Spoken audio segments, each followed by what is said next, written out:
4 years on YouTube, and somehow I've never made a dedicated Grand Seiko video.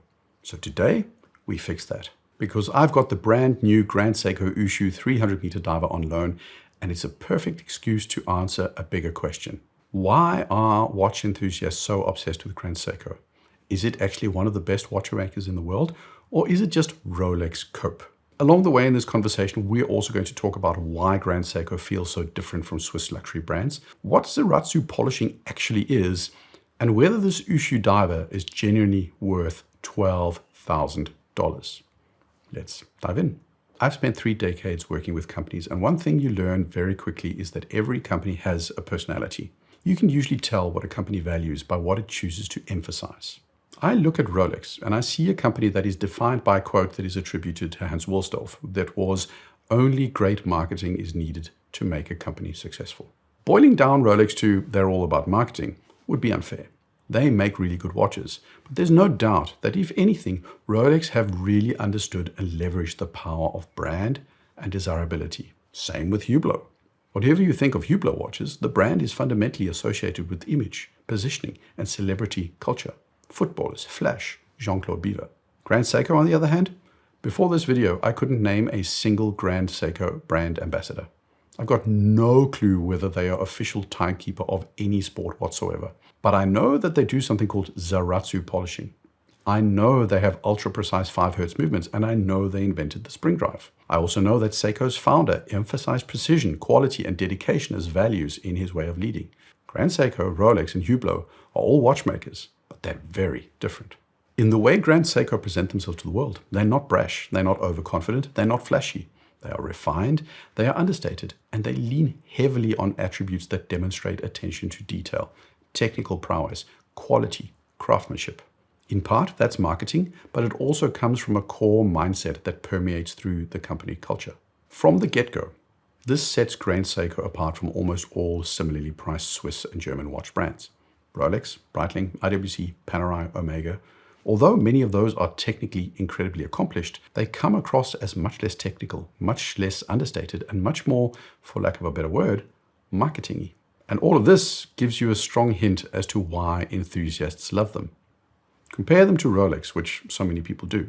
Rolex are technically also incredibly good at what they do.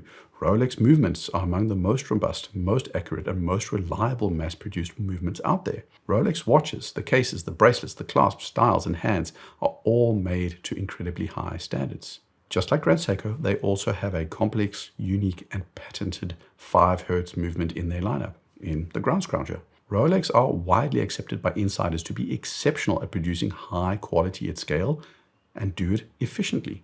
Just because Rolex leans more on marketing does not imply that their product is not technically good. But the key difference between these two brands is that Rolex generally tend to make a watch that is as good as it needs to be for the price. Grand Seiko choose to make a watch that is as good as it can be for the price. As for me, I make no claims that I am the best watch YouTuber out there, but I am trying to be the best watch YouTuber I can be. If you enjoy my channel and you're new here, click the subscribe button, be part of the community, support the channel. Thanks a ton. And that's a huge difference. I have 3 simple examples of this. Rolex, for the vast majority of their dials, keep things quite simple. It's matte, it's gloss blacks, it's sun rays. Only rarely is it fume or guilloche or in other ways technically complex in the steel models. A textured snowflake, a shunbun, or a birch Grand Seiko dial is more time-consuming and costly to make. Grand Seiko plots and hour markers usually have much more complex geometries than Rolex, which technically is more challenging to do. Rolex cases are also all variations on the oyster theme. That's among other things for branding consistency, but it's also because the overall machining, detailing, and polishing that needs to go into making those cases is easier, faster, and more efficient at scale. Grand Seiko cases are much more varied with many more details, chamfers, bevels, alternating polishes. All of that is more demanding technically and much more time consuming. The last example is Zaratsu polishing. The key to understanding Zaratsu polish is not some mumbo-jumbo about distortion-free polishing. I personally can't tell the difference in the reflections, to be honest, between that and normal polishing. The difference, though, is in edge retention and flatness. Simply put, Swiss brands prioritize polishing methods like lap polishing. They do an excellent job of polishing, but when you use them, they deform a little around the edges for various reasons. It's like polishing with a buffing cloth. You will get a shiny surface, but it introduces some roundness to the polish and it smooths out edges. That makes generally for rounder cases and curvier case designs. Zaratsu allows you to polish perfectly flat, which requires a different technical skill, but it allows you to introduce sharper lines to your cases, with thin polished bevels, chamfers, and a near razor sharp edge. This is also why Grand Seiko cases are more angular. It's because they're choosing to do designs where they can incorporate details that make use of techniques like Zaratsu polishing. The beveled case edge of the Grand Seiko Ushio diver is just not going to be possible to the same extent with the usual polishing techniques. And these geometries, these techniques make for more detailed and more intricate work that drives up the complexity of the production. More often than not, Rolex make a very good watch, but they at their core have a focus on optimizing for efficiency and quality at scale. Grand Seiko don't do that. They want to show off that Zaratsu polish skill, and that's why you have those beveled case edges that you don't get on a Rolex. And some will say that that makes the watch better. But I think the more accurate way to think about it is that on average, there's overall more time and technique that goes into a Grand Seiko than goes into a comparable Rolex. And that's what the cork-sniffing enthusiasts dream about.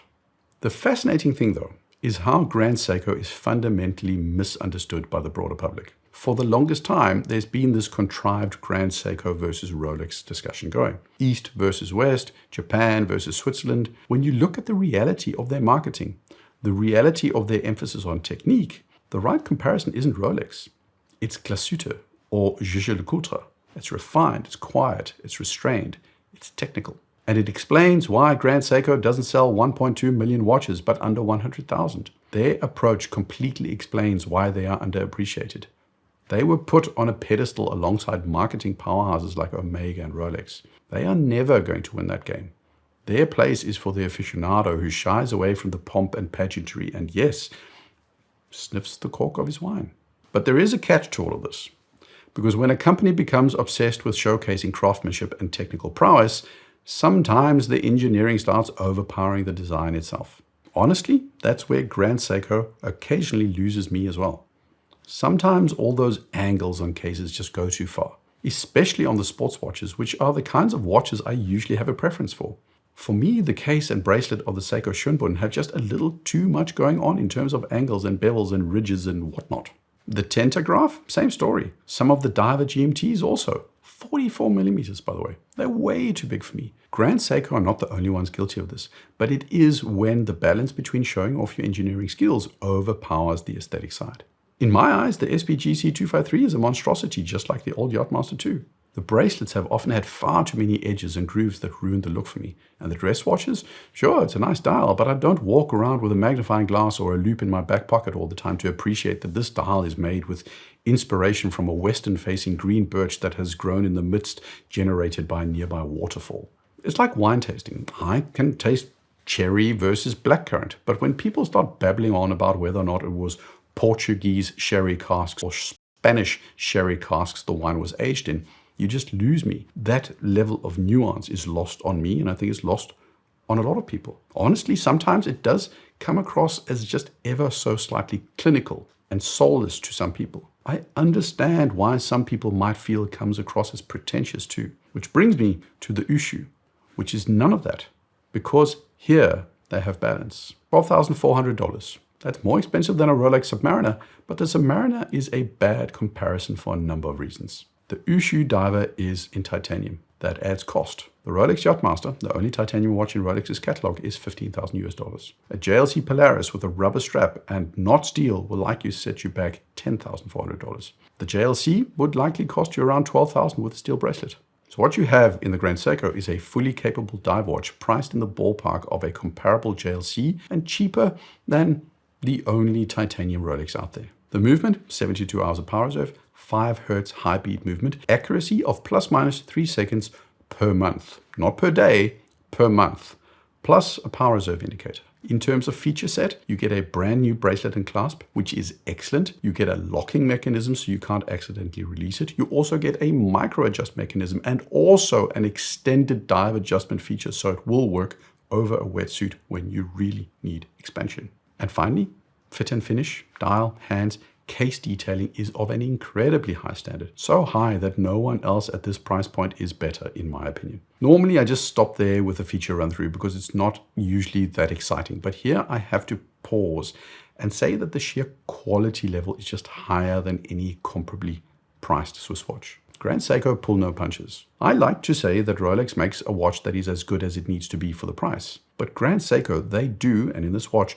have made a watch that is as good as it can be for the price. And I think that's ultimately why Grand Seiko has the reputation it has among enthusiasts. Not because every design is perfect, not because they are objectively better than Rolex, not because of marketing, but because Grand Seiko genuinely feels like a company trying to make the best watch they possibly can. And when they get the balance right, like they do with the Ushio, the result is pretty special. It's a beautiful watch where technique and aesthetic are in harmony. Those were my thoughts about Grand Seiko and the Ushio diver.